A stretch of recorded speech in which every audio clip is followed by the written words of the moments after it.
1990 बच्चा प्रतिभाशाली Christopher green एक कॉलेज में परीक्षा दे रहा होता है, जबकि उसके माता पिता और बहन मिशेल उसे देखते हैं। परीक्षा के बाद मिशेल और क्रिस्टोफर एक साथ चलते हैं और उसके भविष्य पर चर्चा करते हैं, जहां मिशेल अपने भाई पर विश्वास जताती है कि वह दुनिया को बदल देगा। कुछ सालों के बाद मानवता और रोबोट्स के बीच एक युद्ध छिड़ जाता है, जब रोबोट्स ने श्रम के लिए इस्तेमाल किए जाने से थककर स्वतंत्रता की मांग की। उन्होंने विद्रोह शुरू किया, जिसे पूर्व प्लांटर्स मास्कॉट मिस्टर पीनट ने नेतृत्व किया। सेंट्री कंपनी के सीईओ एथन स्केट एक टीवी होस्ट के साथ इंटरव्यू कर रहे होते हैं, जिसमें वह बताते हैं कि उनकी कंपनी के विकासों ने युद्ध जीतने में कैसे मदद की। उन्होंने न्यूरोकास्टर तकनीक बनाई, जो उपयोगकर्ताओं को विशेष रूप से निर्मित ड्रोन से जोड़ देती थी। इस तकनीक ने मानवता को एक फायदा दिलाया और रोबोट्स को द एक्सक्लूजन जोन या द एक्स में धकेल दिया, जब मिस्टर पीनट ने रोबोट्स और मानवों के बीच एक संधि स्वीकार की।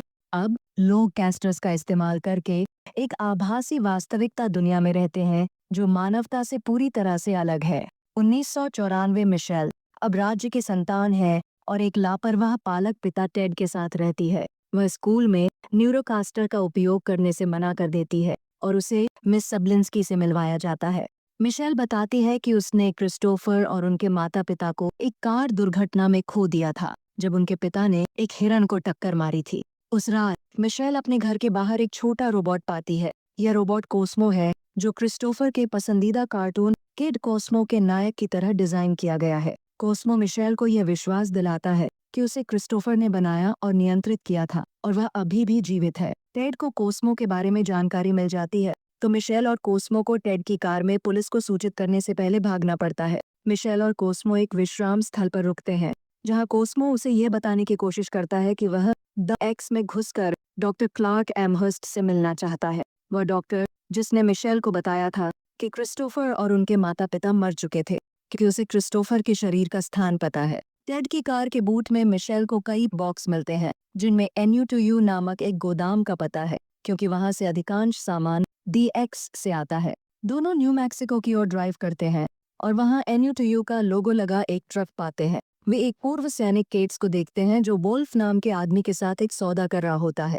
जब केट्स को धोखा दिया जाता है, तो उसके रोबोट साथी हरमन वोल्फ के ड्रोन शरीर को शॉक कर देते हैं। दोनों वहां से भाग जाते हैं, लेकिन मिशेल और कोस्मो चुपके से उनकी गाड़ी के पीछे छिप जाते हैं। उन्हें पूर्व कर्नल मार्शल ब्रैडबरी, जिन्हें शेंक्टरी के कसाई के नाम से भी जाना जाता है, द्वारा देखा जाता है। केट्स और हरमन अपने गोदाम की ओर लौट रहे थे, जो युद्ध से पहले के माल से भरा हुआ था। तभी मिचेल और कॉस्मो की नजरें उन पर पड़ी और जल्द ही ब्रैडबरी उनका पीछा करने लगा, जिसे बॉट से बहुत नफरत थी और वह उन्हें तबाह करने में आनंद लेता था। ब्रैडबरी ने केट्स और हरमन के हमलों को नकारा और उन्हें बचकर भागने से रोक दिया, जबकि वे केट्स की खान गाड़ी में भागने की कोशिश कर रहे थे। ब्रैडबरी ने कॉस्मो और हरमन को खत्म करने से पहले मिचेल ने एक फोर्कलिफ्ट में सवार होकर ब्रैडबरी के ड्रोन शरीर को टक्कर मार दी, जिससे उसकी कनेक्शन कट गई और वे सभी बाहर निकलने में कामयाब रहे। जैसे ही जगह गिरने लगी, अब केट्स के पास कोई और रास्ता नहीं था, सिवाय इसके कि वह मिचेल और कॉस्मो की मदद करे और उन्हें द एक्स तक पहुंचने में मदद दे, जो अब हरमन के बड़े शरीर में यात्रा कर रहा था। सेंटर में स्केट ने एक न्यूरोकास्टर का इस्तेमाल किया और एक सिमुलेशन में देखा कि वह अपनी माँ के साथ शांति से डिनर कर रहा है, जबकि असलियत में उसकी माँ एक शराबी और उत्पीड़क थी। तभी दो वैज्ञानिकों ने आकर बताया कि कंपनी की प्रणाली में गड़बड़ी हो रही है, क्योंकि वे क्रिस्टोफर के दिमाग को पावर स्रोत के रूप में इस्तेमाल कर रहे थे और अब उसका चेतना फायरवॉल को पार कर गया था। स्केट ने तुरंत क्रिस्टोफर को ढूंढने का आदेश दिया, क्योंकि कंपनी के लिए अगर इसे इस सप्ताह के अंत से पहले नहीं संभाला गया, तो यह पूरी तरह से बंद हो सकता था। फिर उसने ब्रैडबरी को न्यूरोकास्टर सिमुलेशन में बुलाया और उसे काम पर रख लिया, ताकि ये सोचा जा सके कि रोबोटों ने संधि का उल्लंघन किया है। मिचेल, केट्स और उनके बॉट्स द एक्स तक पहुंचते हैं, जहां उन्हें डॉ एम्बर्स के छिपे हुए अड्डे पर ले जाया जाता है और वहीं वे कई अन्य बॉट्स से मिलते हैं, जैसे पेननी, मेल बॉट, पॉप्स, बेसबॉल बॉट और परलेक्सो, मैजिशियन बॉट। चारों में मी पीनट से भी मुलाकात होती है, जो रोबोटों का नेता है और इंसानों से नफरत करता है। मी पीनट बताता है कि उसने एम्बर्स को द एक्स से बाहर भेज दिया था, क्योंकि रोबोटों का इंसानों से मिलना संधि का उल्लंघन कर सकता था। बाद में पेननी मिचेल और कॉस्मो को एक पोस्ट कार्ड देती है, जिसमें एम्बर्स का पता लिखा होता है। मुख्य चारों पेननी, पॉप्स और माइक पीनट के साथ एम्बर्स के घर जाते हैं, जो अब दिमागी बॉट्स स्कैव्स से भर चुका है। एम्बर्स एक बूमी ट्रैप एक्टिवेट करता है, जिससे स्कैव्स को खत्म कर दिया जाता है और बाकी समूह को अंदर ले जाया जाता है। एम्बर्स मिचेल को बताता है कि सेंट्रे ने क्रिस्टोफर का दिमाग मुख्य पावर सप्लाई से जोड़ा क्योंकि वह बहुत ही बुद्धिमान था, लेकिन उसका शरीर एक वेजिटेटिव स्टेट में था।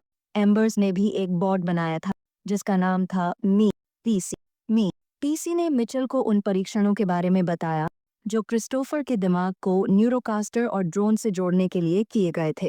एम्बर्स ने क्रिस्टोफर को सेंट्रे से भागने में मदद की। मिचेल अपने भाई के साथ एम्बर्स के किए गए कार्यों के लिए गुस्से में थी, लेकिन एम्बर्स ने अपने कृत्य पर अफसोस जताया। ब्रैडबरी स्केट के गुंडों और उनके ड्रोन के साथ वहां पहुंचता है। पीनट ब्रैडबरी से लड़ने की कोशिश करता है, लेकिन उसका हैट उसके सिर से उड़ा लिया जाता है। हालांकि वह ठीक था। पॉप्स ने बेसबॉल्स फेंककर कुछ ड्रोन गिरा दी, लेकिन स्केट ने एम्बर्स को गोली मार दी और कॉस्मो को वापस सेंट्रे ले गया ताकि उसे फिर से क्रिस्टोफर से जोड़ा जा सके।